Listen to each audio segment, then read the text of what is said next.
ليه الشاطر بيتعاقب بشغل زيادة والكسلان بياخد راحة زيادة؟ طبيعي في كل فريق في شخص شغله دايما زيادة. في الشغل الناس المجتهدة غالبا يعتمد عليها وده شيء طبيعي، لكن أحيانا الاعتماد الزايد على نفس الشخص يخلي الاجتهاد يتحول لضغط مستمر، وده بيحصل كتير. موظف يخلص شغله بسرعة فيبدأ يجيله شغل إضافي، مش لأنه الوحيد اللي يقدر لكن لأنه ما بيقولش لأ. مع الوقت كل مهمة صعبة هتروح لنفس الشخص، مش لأن حد عايز يظلمه لكن لأن الجميع متأكد إن هو ده اللي هيظبطها.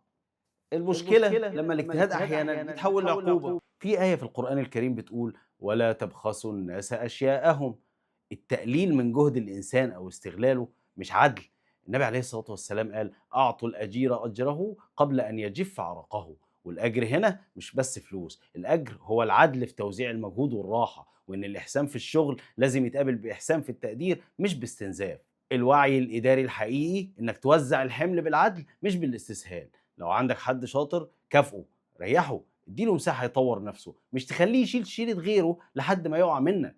والوعي كموظف انك تعرف تحط حدود مهنية تحميك من الاستغلال.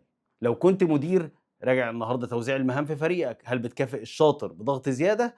ولو كنت موظف، ابدأ اتعلم تقول لأ بس بذوق لما تلاقي الشغل زاد عن طاقتك من غير حق.